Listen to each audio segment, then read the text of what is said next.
사랑하는 성도 여러분, 오늘 우리는 신앙의 여정에서 가장 근본적인 질문 앞에 서게 됩니다.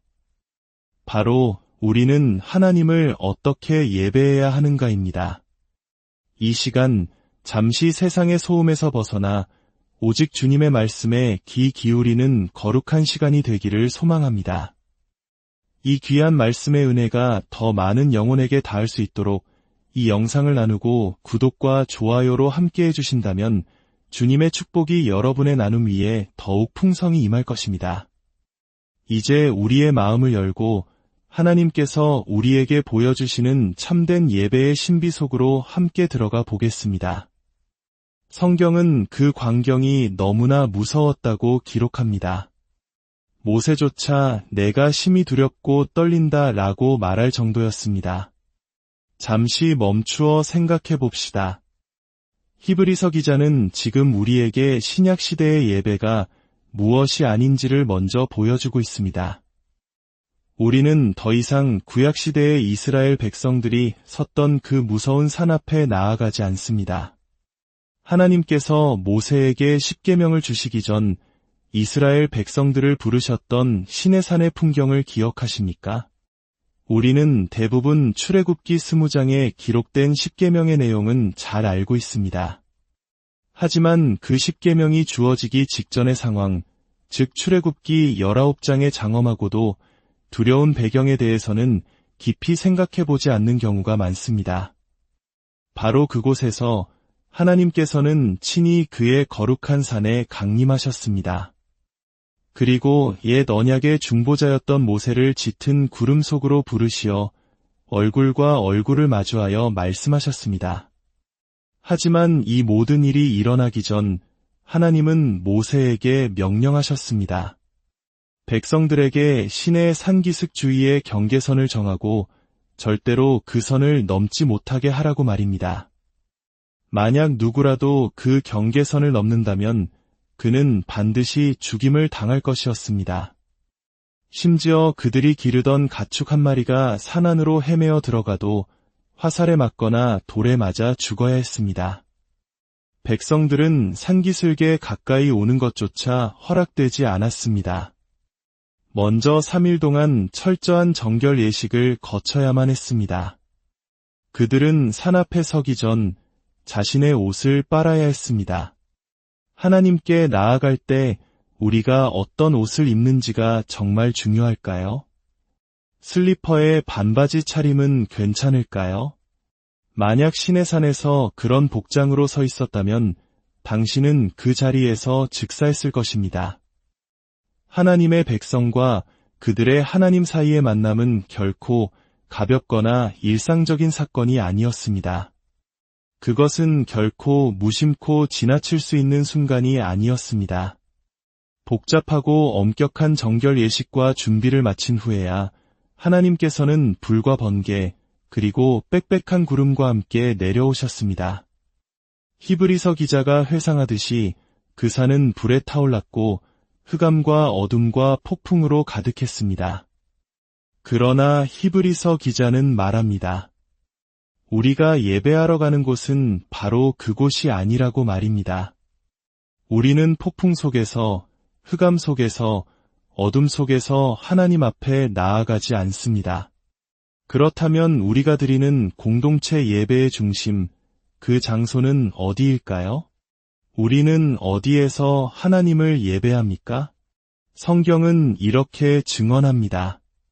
그러나 너희가 이른 곳은 시온산과 살아계신 하나님의 도성인 하늘의 예루살렘과 천만 천사와 하늘에 기록된 장자들의 모임과 교회와 만민의 심판자이신 하나님과 및 온전하게 된 의인의 영들과 새 언약의 중보자이신 예수와 및 아벨의 피보다 더 나은 것을 말하는 뿌림핀이라. 이것이 더 나은 것이 아닙니까? 솔직히 말해 우리 중 제가 방금 읽은 이 하나님의 말씀을 온전히 믿는 사람은 거의 없을 것입니다. 우리가 예배를 위해 함께 모일 때 우리가 실제로 하늘에 올라간다고 진정으로 믿고 있습니까? 몇 년 전 한 교회에서 말씀을 전한 적이 있습니다. 그 교회는 예배를 한 번에서 2번으로 늘렸는데 결과가 썩 좋지 않았습니다.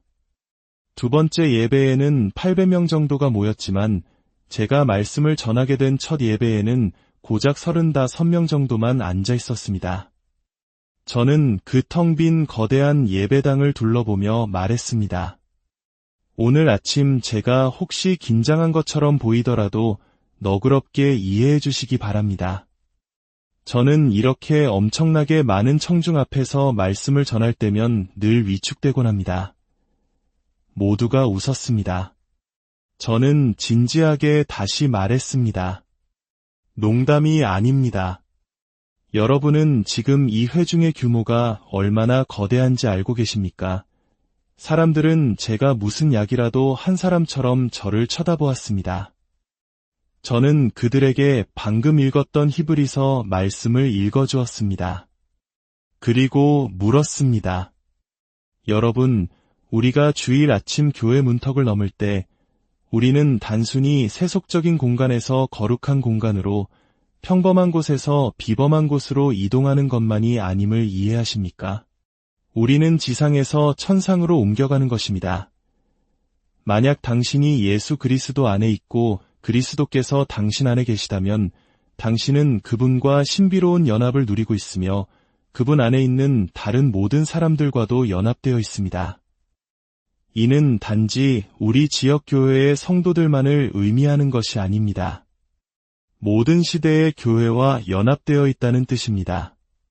사도신경을 고백할 때 우리는 거룩한 공회와 성도가 서로 교통하는 것을 믿사오며 라고 말합니다.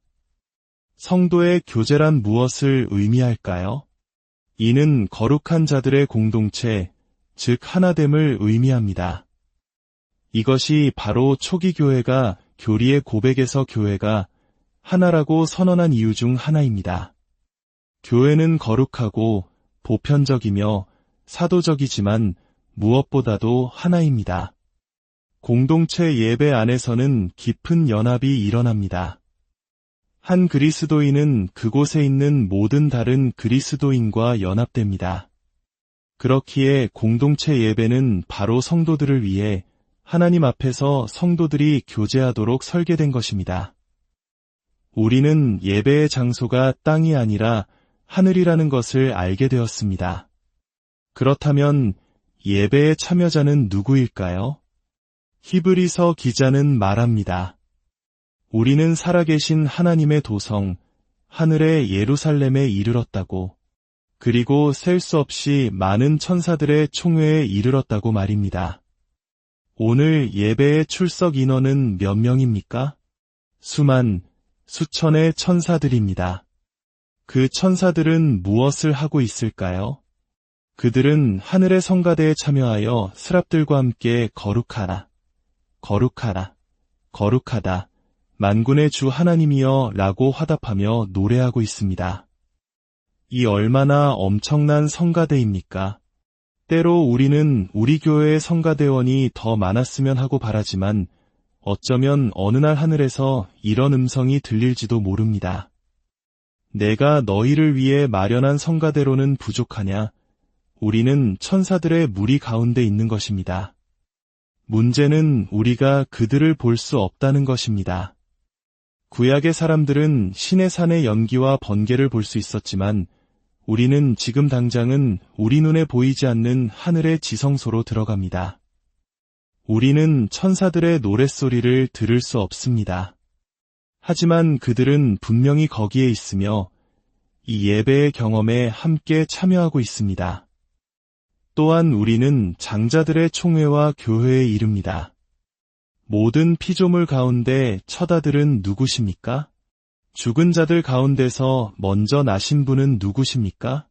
바로 그분께서 자신을 위해 한 백성을 모으셨습니다. 당신은 어느 교회에 속해 있습니까? 저는 장자들의 교회에 속해 있습니다. 우리는 매주 일요일 그리스도께 속한 자들, 하늘에 있는 그분의 교회인 장자들의 회중과 함께 예배합니다. 그리고 우리는 만물의 심판자이신 하나님 앞에 나아갑니다. 제가 목사가 되어 교회를 섬기는 이 가장 큰 영광과 말할 수 없는 특권을 누리기 전 저는 여러 교회를 옮겨 다니며 회중석에 앉곤 했습니다. 종종 제가 앉은 교회의 설교자가 제 옛 제자인 경우가 있었습니다. 그들은 저를 보고는 꿀꺽 침을 삼키며 예배 전에 떨리는 손으로 제게 와서 인사를 건넸습니다. 교수님이 오늘 오실 줄은 몰랐습니다.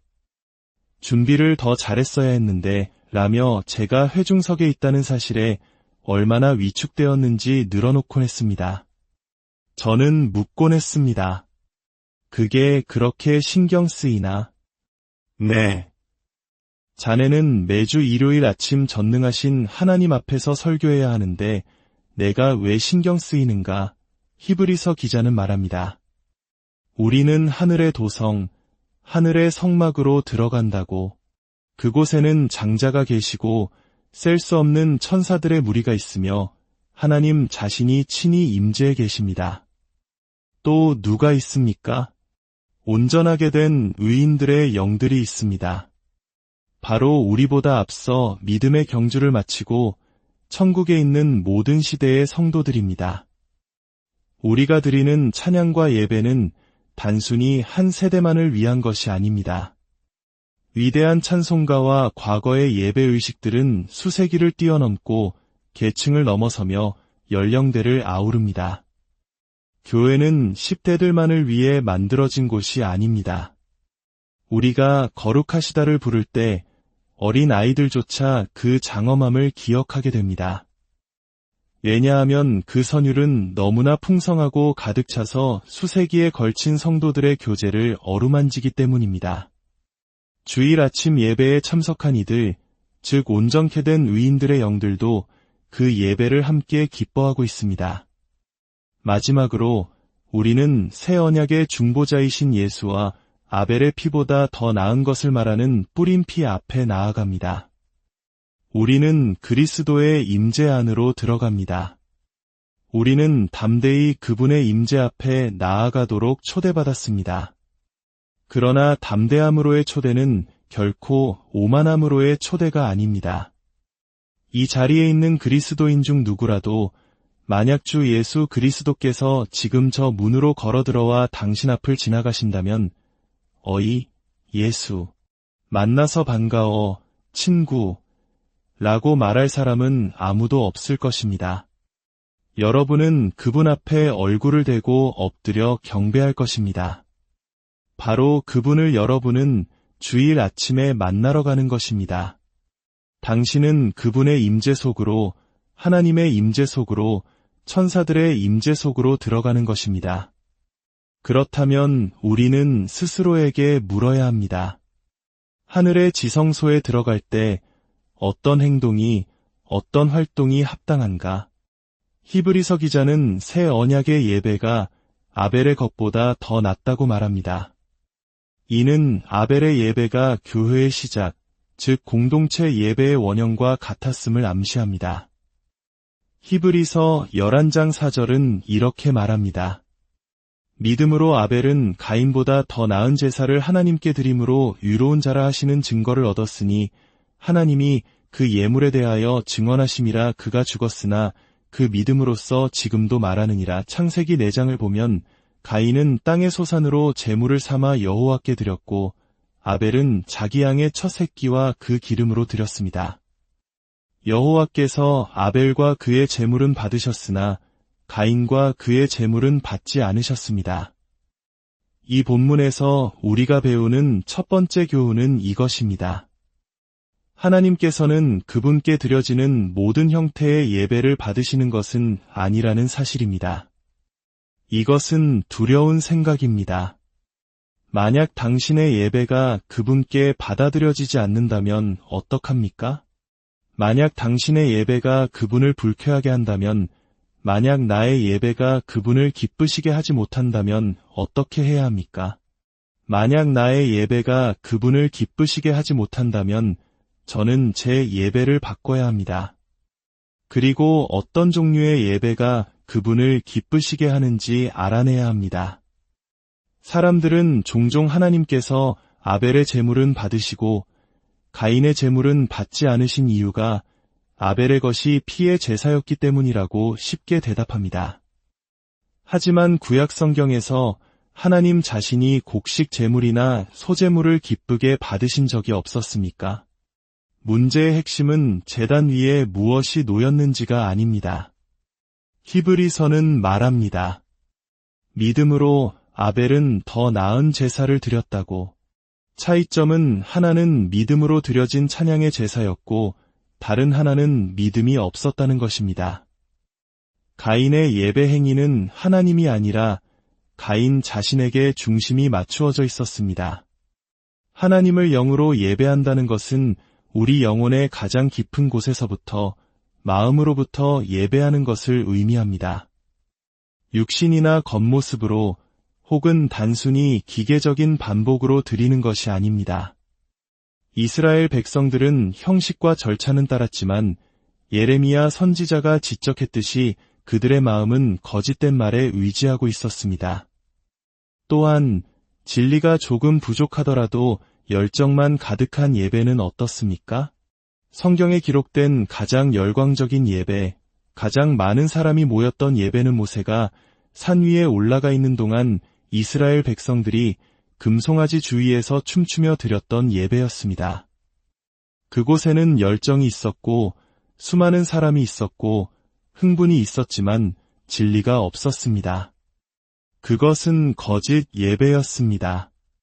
이것이 바로 우리가 하나님 앞에서, 천사들 앞에서, 우리 주 예수 그리스도의 임재 앞에서 행하는 일이 영과 진리에 따른 것인지 신중해야 하는 이유입니다. 참된 예배의 깊이는 영광이라는 단어에서 발견됩니다.